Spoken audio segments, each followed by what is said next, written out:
사도 바울이 부활하신 예수를 만나고 나서 그는 크게 두 가지 소원을 가지고 살았습니다. 첫째는 유다를 넘어서 아시아와 유럽을 아우르는 전 세계의 복음을 전하여 이 땅에 하나님을 섬기는 하나님의 백성들이 충만한 하나님 나라를 건설하는 것이 그의 첫 번째 소원입니다. 특히 자기 동족 이스라엘의 구원을 위해서라면 내가 그리스도에게 끊어져서 저주를 받을지도 원하다 할 정도로 그는 믿지 않는 사람들의 구원을 그렇게 간절히 원했던 것을 우리가 알 수가 있습니다. 바울의 두 번째 소원은 할 수만 있으면 내가 육신의 장막을 벗어나서 천국에 가서 우리 예수님과 함께 안식하는 것이다. 빨리 죽는 것을 소원했습니다. 왜요? 죽음 저 뒤편에 있는 천국에 들어가서 영원한 안식을 누릴 수가 있었기 때문입니다. 바울이 그처럼 천국을 소망했던 이유는 그는 하나님의 성령에 이끌려서 3층 천까지 올라가서 천국의 그 영광스러운 광경을 직접 눈으로 보았단 말이죠. 너무나 좋은 거예요. 반면에 이 세상은 참 고생이 끊이지 않는 곳이죠. 그래서 바울은 빨리 천국 가고 싶은데 그래도 내가 이 땅에 살 수밖에 없는 이유는 더 많은 사람의 전도해서 더 많은 사람들을 천국으로 인도하기 위해서 원한다 라고 그렇게 말했습니다. 바울뿐만 아니라 예수 그리스도를 믿는 모든 성도들은 다 천국을 소망하고 살아가고 있습니다. 그러나 천국이 어떤 곳인가? 천국에서 과연 우리가 누리게 될 축복은 어떤 것인가에 대해서 자세히 알지를 못합니다. 그런데 방금 읽은 이사야서 65장 17절에서 25절까지 있는 말씀을 보면은 종말에 실현될 새 하늘과 새 땅의 도래에 대해서 이사야의 예언입니다. 이 천국의 영성스러운 모습은 이 본문보다 요한계시록에 더 상세하게 보도되고 있습니다만 문제는 구약 성경에서부터 이미 천국의 영광을 계시하고 있다는 이 사실이 놀라운 일이 아닐 수가 없습니다. 우리 구약의 믿음의 선진들은 이 땅에 살면서 나그네와 행인같이 살았다고 그랬습니다. 그 이유는 장차 오실 그리스도와 그 그리스도께서 완성할 천국을 바라보면서 살았기 때문에 이 세상에 당하는 그 어떤 고난도 넉넉히 참고 견뎌낼 수 있었다라고 성경은 그렇게 보도하고 있습니다.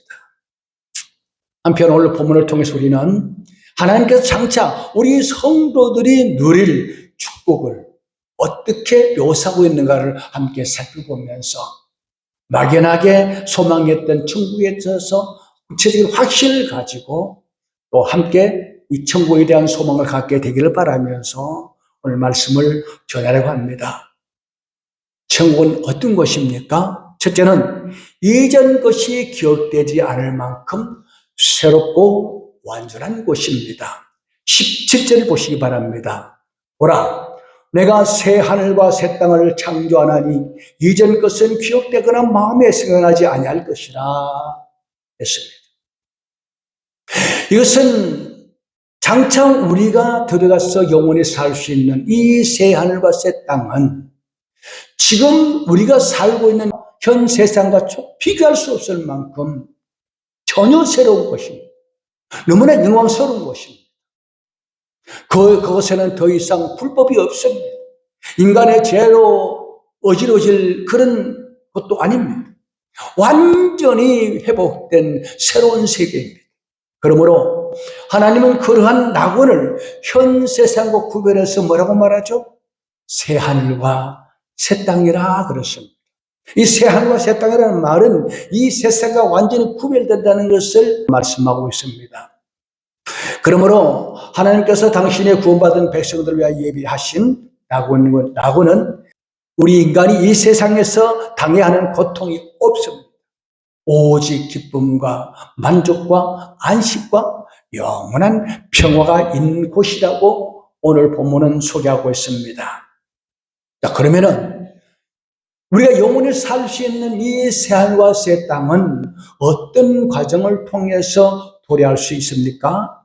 그것은 현 세상을 심판하고 완전히 멸한 후에 하나님의 재창조 사역을 통해서 도래하게 된다라고 말합니다. 현 세상은 죄로 오염된 세상입니다.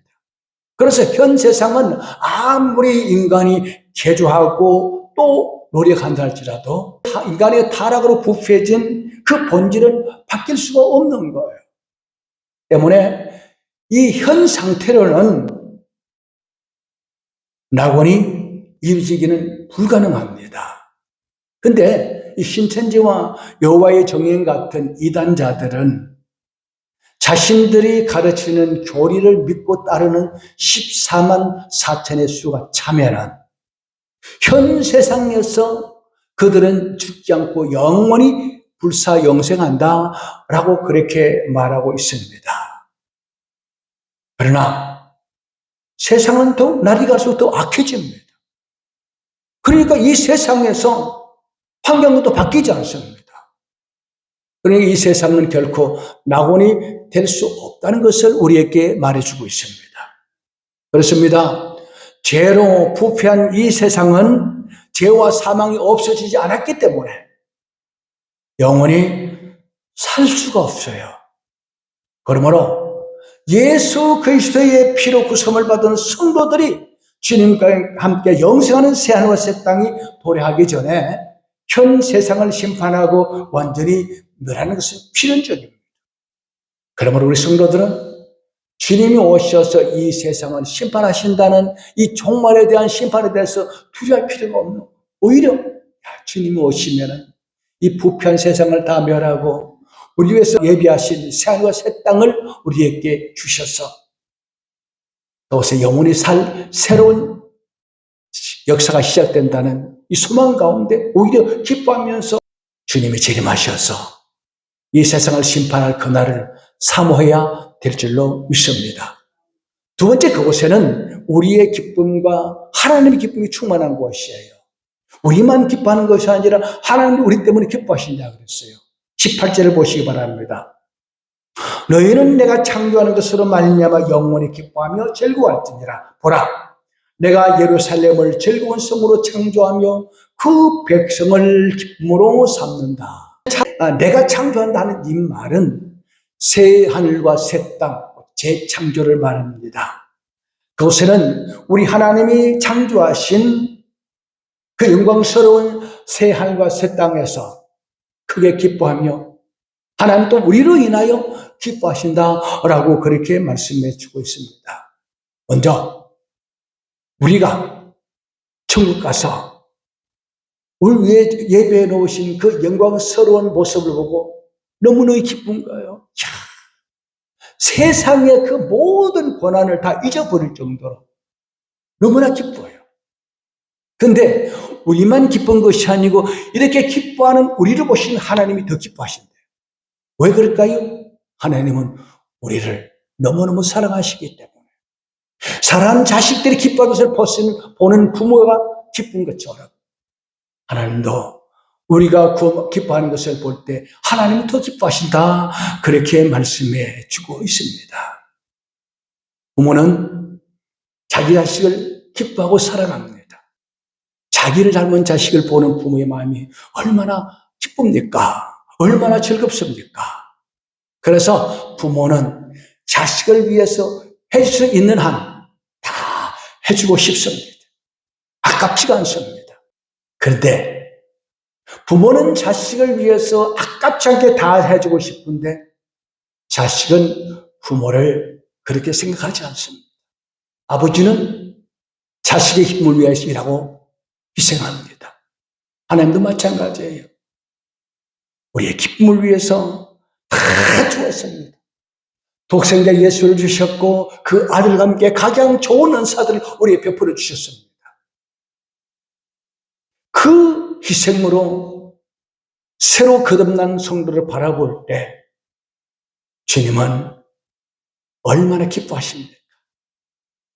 마치 산모가 그 고통스러운 해산의 수고를 하고 나서 아이를 낳았을 때 그 태어난 아이를 품에 안고 조금 전에 당했던 고통을 다 잊어버릴 정도로 그 아이를 기뻐하며 거기에 완전히 마음의 위로를 받습니다. 우리 하나님도 그러신 분이에요. 우리를 위해서 희생하신 그 희생, 그 고통을 잊어버릴 정도로 우리 구원받은 우리 성도를 볼 때마다 만족하고 기뻐하신다. 그렇게 말씀해 주고 있습니다. 그래서 이 구속받은 우리들을 위해서 지금 새 하늘과 새 땅을 준비해 놓으시고 그곳에 우리를 데려가서 함께 즐거워하며 기뻐하며 살 날을 기다리고 있습니다. 하나님 우리를 얼마나 소화하시는가 하면은 예수 하나님께서 6일 동안 천지 만물을 창조하시고 그 지으신 것을 보시니 좋았다. 그렇게 표현을 합니다. 근데 사람을 만든 이후에는 오직 인간만이 하나님의 형상대로 창조했단 말이에요. 하나님의 형상대로 지음받은 인간을 볼 때 어떻게 했습니까? 보시기에 심히 좋았다 그랬어요. 다른 만물은 보시기에 좋았다라고 했는데 인간을 보실 때는 심히 좋았다. 온 천하 만물을 주어도 우리 한 사람 바꿀 수 없을 정도로 우리 그렇게 기뻐하신다는, 그렇게 사랑하신다는 말이에요. 그런데 문제가 생겼습니다. 우리의 인류상 아담과 하와가 범죄함으로 그 후손으로 태어난 모든 인류가 부패하고 타락했습니다. 여러분, 부모가 자식이 잘못된 길로 가게 되면 마음이 아프잖아요. 고통스럽잖아요. 우리 하나님 아버지도 우리가 범죄해서 죄악 가운데 방황해서 보시며 지금도 마음이 아파요. 집을 나간 당자가 돌아오지 않을 때 그 아버지가 가슴 아파하면서 돌아오기를 기다리는 것처럼 우리 하나님도 우리가 죄를 범했을 때에 죄악 가운데 살아갈 때에 가슴 아프면서 어떡하나 그렇게 근심하십니다. 그래서 하나님은 우리를 구원하셔서 다시 하나님과 함께 살도록 하기 위하여 예수 그리스도를 이 땅에 보내신 것입니다. 그분이 바로 하나님이십니다. 하나님이 친히 이 땅에 오셔서 죄로 부패해진 우리들을 그 피로 속량하시고 구원해 주셨습니다. 근데 비록 우리가 죄사함받고 어렵담을 받았으며 구원을 얻었지만 여전히 우리 안에는 타락한 죄성이 그대로 남아있습니다. 자꾸 객길로 가잖아요. 자꾸 내 고집대로 살려고 하잖아요. 이럴 때 또 마음이 아픈 거예요. 그런 우리들을 이제 다시 새하늘과 새 땅에 인도하여서 이제 그 세상의 모든 고통을 다 벗어버리고 그 모든 죄악된 삶을 다 청산하고 그냥 마냥 기뻐하며 영생을 누리는 자식들을 바라보면서 하나님은 흐뭇해하시면서 너무너무 기뻐하신다라는 것이 오늘 본문의 표현입니다. 여러분, 우리가 하나님 앞에 얼마나 존귀한 존재입니까? 여러분, 나는 하나님 앞에 특별한 사랑을 받는 존귀한 자라는 자기 정체성을 회복하고 이 세상에서도 하나님 안에서 항상 기쁨이 넘치는 복된 삶을 사시기를 주의 이름으로 축복합니다. 세 번째는 천국에는 사망이 없고 영생이 있을 뿐입니다. 20절을 보시기 바랍니다. 거기는 날수가 많지 못하여 죽는 어린이와 수완이 사지 못한 노인이 다시는 없을 것이라.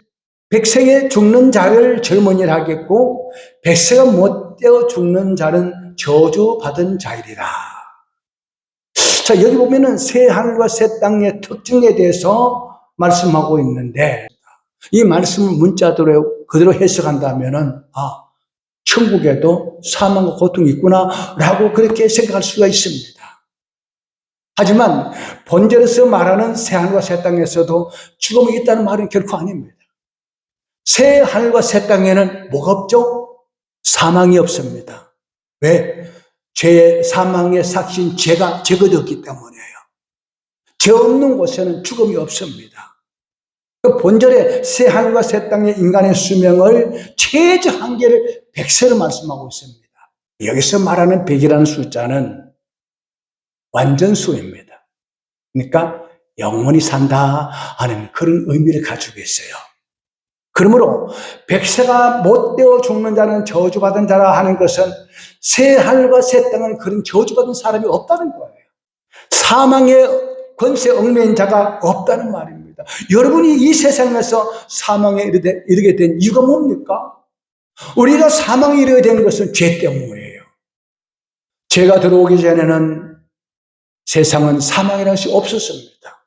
그런데 새 하늘과 새 땅은 죄가 없는 것입니다. 예수께서 완전히 죄에서 구속받은 자들만 들어가는 곳이기 때문에 그곳은 죄가 없어요. 특별히 주님께서 오셔서 이 세상을 완전히 심판한 이유이기 때문에 재창조된 세상이기 때문에 죄가 없습니다. 죄가 없으니 당연히 사망이 없는 것입니다. 그러니까 새 하늘과 새 땅에는 옛날처럼 다시는 죄가 유입되지 못합니다. 그래서 그곳에는 영원히 사망이 이를 수가 없어요. 또한 21절, 22절 전반부를 보면은 그들이 가옥을 건축하고 그 안에 살겠고 포도나무를 심고 열매를 먹을 것이며 그들이 건축한 데에 타인이 살지 아니할 것이며 그들이 심은 것을 타인에게 먹지 아니한다. 이 말은 천국에는 집이 없어서 이곳저곳 전셋집, 달셋집으로 옮겨다는 일이 없다는 말이에요. 이 세상은 농사를 열심히 지었는데 태풍이 오고 홍수가 나서 병충해 먹어서 수확을 하지 못하는 그런 일들도 많이 있습니다. 천국에는 하나님이 예비하신 영원한 처소가 있는데 그곳은 다시는 약탈도 당하지 않고 도적질도 당하지 않고 열매를 거두지 못한 일이 없고 영원히 풍족한 삶을 누리게 된다 하는 그런 말씀입니다. 네 번째로 천국에는 하나님과 친밀한 교제가 이루어집니다.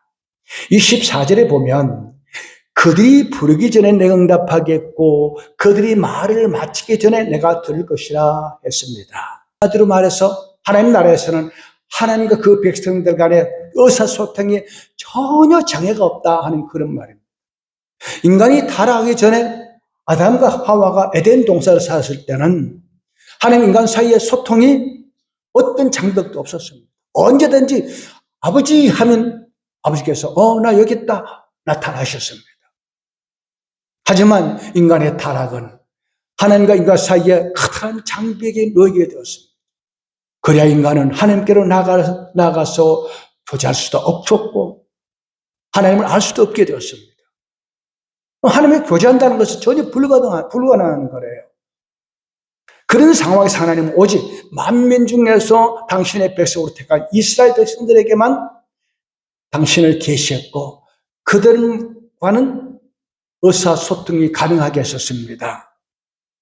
하지만 이스라엘 백성들 역시 자기가 개인적으로 하는 것을 의사소통하는 것이 아니고 하나님의 제사장이나 선자를 통해서 말씀을 보내어서 하나님과 의사소통을 하면서 교제하게 하셨습니다. 그러니까 하나님께 나가기 위해서는 반드시 제사장이나 선자를 통해서 나가는 거예요. 그리고 그나마도 그들이 하나님을 배반하고 죄악에 빠지게 되면 또 교제가 단절되어 버립니다. 하나님이 선자도 보내지 않습니다. 한 말씀 주지 않는 거예요. 그러니까 그들은 또 주님과 교제가 단절될 수밖에 없습니다. 그런데 이제 또 새로운 시대가 왔습니다. 하나님의 아들 예수께서 이 땅에 오셨어요. 그분이 우리의 모든 죄를 대속하시고 하나님과 인간 사이를 가로막고 있는 거대한 죄의 장벽을 제거하였습니다. 그래서 우리의 완전한 중보자신 예수 그리스도를 의지해서 우리는 하나님께 아뢰는 자는 하나님께 응답할 수가 있는 것입니다. 지금 오늘 우리가 주님 앞에 나와서 예배를 드리고 주의 말씀을 듣는 것도 우리의 중보자신 예수의 이름으로 나오는 거예요. 그분의 보혈의 공로에 의지해서 나오는 겁니다. 그러나 예수 그리스도를 통해서 소통이 가능했다 할지라도 역시 제약이 있었습니다. 성도들이 죄를 지으면, 회개하지 않으면 기도해도 응답이 없는 거예요. 반드시 회개를 해야 되는 거예요. 그러나 새 하늘과 새 땅에서는 완전히 죄가 제거되었어요. 그러니까 죄가 제거되었기 때문에 하나님과 우리 사이를 가로막는 장벽은 완전히 사라져 버렸습니다. 그래서 우리가 부르기 전에 내가 응답하겠고 그들이 말을 마치기 전에 내가 들 것이다 했는데, 이 말이 무슨 말입니까? 언제든지 아버지 하면은 나타나신다는 거예요. 근데 우리 인간과 하나님 사이 완전히 평화가 이랬을 뿐만 아니라 타락한 인간으로 부패진 자연과 짐승들 사이에도 약육강식의 피비린내 나는 살육이 끊어지고 평화가 이루어질 것이라고 말씀하고 있습니다. 25절 보니까 이리와 어린 양이 함께 먹을 것이며 사자가 소처럼 짚을 먹을 것이며 뱀은 흙을 양식으로 삼을 것이니 나의 성산에서는 해함도 없겠고 상함도 없으리라. 그곳에는 인간과 인간 사이에 다툼도 없습니다. 나라와 나라 사이에 전쟁도 없습니다. 사람과 짐승들 사이에서도 다툼이 없습니다. 지금은 우리가 짐승을 보면은 겁을 내서 도망가잖아요.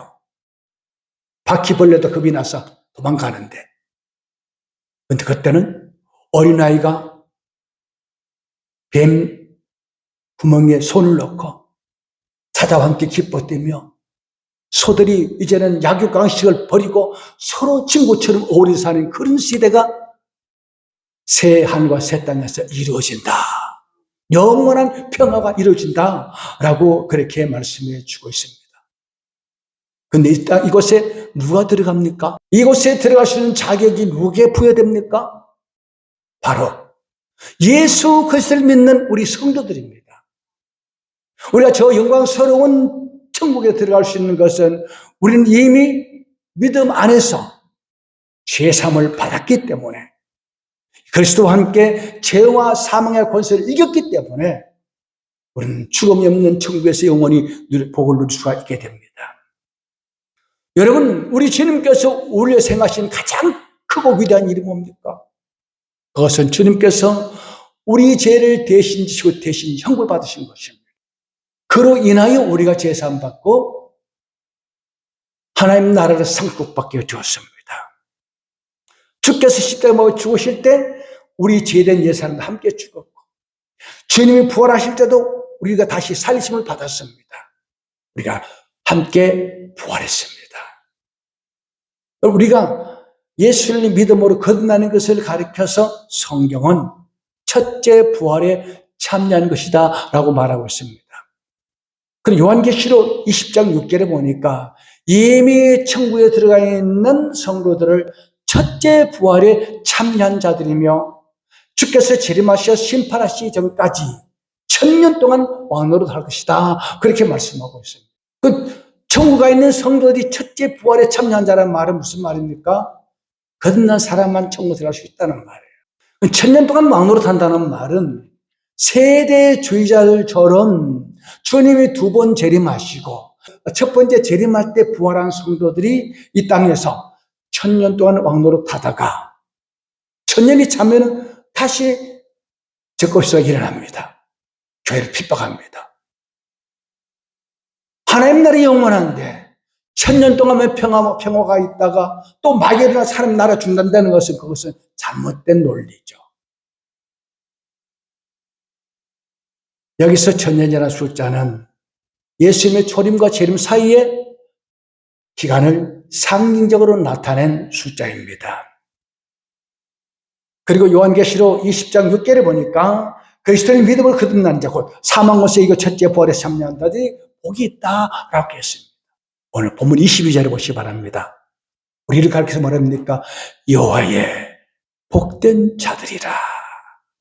우리가 거듭났기 때문에, 첫 번째 부활에 참여한 자들이기 때문에 천국에서 영원히 살 수 있는 자격을 부여받은 복된 사람이다 하는 것입니다. 그럼 우리 성도들은 죽음을 두려워하지 말아야 됩니다. 늙는 것을 안타까워하고 내가 죽는 것이 아닌가 안타까워하지 마십시오. 성대의 죽음은 끝이 아니고 이 고통을 다 벗어버리고 새롭고 영원한 행복이 시작되는 천국으로 이사가는 거예요. 그래서 사도 바울이 이 땅에 살면서 그가 소원했던 거 하루속 육체의 장막을 벗어버리고 이 수고 고통을 짐을 벗어버리고 천국 가서 영원히 사는 것이 소망이다라고 죽는 것을 오히려 소망으로 여겼던 것을 알 수가 있습니다. 그러나 우리는 이렇게 영광스러운 천국에서 영원히 살 수 있는 복을 예약받았는데 여기 들어가지 못하는 사람이 있습니다. 그 사람이 어떤 사람입니까? 예수를 안 믿고 거듭나지 못한 사람. 이를테면 첫째 부활에 참여하지 못한 자들. 이들은 산자들이 사는 천국에 들어갈 수 없는 거예요. 하나님은 산자의 하나님이시지 죽은 자의 하나님이 아니십니다. 예수 그리스도를 믿지 않는 사람들은 모두 영적으로 죽은 자들이에요. 영적으로 죽은 자들은 천국에 들어갈 수 없어요. 예수 믿음으로 거듭난 자만 천국에 들어갈 수 있는 거예요. 그래서 우리가 믿지 않는 가족들을 위해서 눈물로 기도하고 복음을 전해야 될 이유가 바로 여기 있습니다. 나는 천국 가서 영원한 행복을 누리는데 내 사랑하는 남편, 내 아내, 내가 내 생명처럼 보다 아끼는 내 자식이 지옥 간다고 생각해 보십시오. 여러분, 지옥에 간 부자가 어땠습니까? 세상에 있을 때 몰랐는데 지옥 와보니까 너무 고통스러운 거예요. 그래서 아브라함이 부탁합니다. 내 아버지 아브라함이요, 나사를 다시 세상에 보내가지고 세상에는 내 형제들에게 이 사실을 알려주십시오. 지옥 간 부자가 세상에서 예수를 믿지 않는 자기 가족들이 생각이 난 거예요. 거기서 아무리 외쳐봤자 소용이 없는 거예요. 우리 주님께서 재림하셔서 이 악한 세상을 심판하시고 우리 위해서 영원한 새 하늘과 새 땅을 선물하실 날이 임박했습니다. 그런데 누가복음 10장 34절에 보니까 예수께서 이런 말씀하십니다.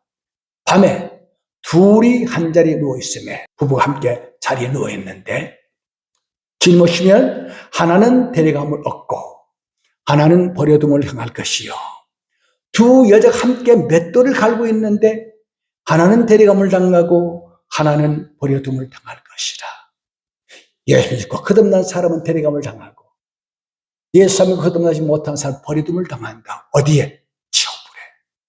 그러므로 바울과 같이 내가 내 동족 이스라엘 구원을 위해서 내가 저주를 받아 그리스도에 끊어질지라도 원한다는 그 바울같이는 못할지라도 그래도 내 사랑하는 가족들을 위해서 한 사람을 더 구원받도록 하기 위해서 눈물로 기도하고 힘써 전도해야 하지 않겠습니까? 주님 약속하셨습니다.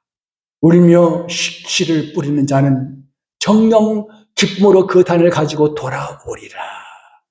여러분의 수고가 헛되지 않아서 열매를 맺을 것이라 약속하셨습니다. 이제 우리 남은 생 바울처럼 때를 어떤지 못 어떤지 전도하고 특별히 사랑하는 가족들 구원을 위해서 눈물로 기도하고, 그래서 여러분 모든 가족들이 구원받고 천국에 함께 들어가서 영원한 행복을 누리시게 되기를 주의 이름으로 축복합니다.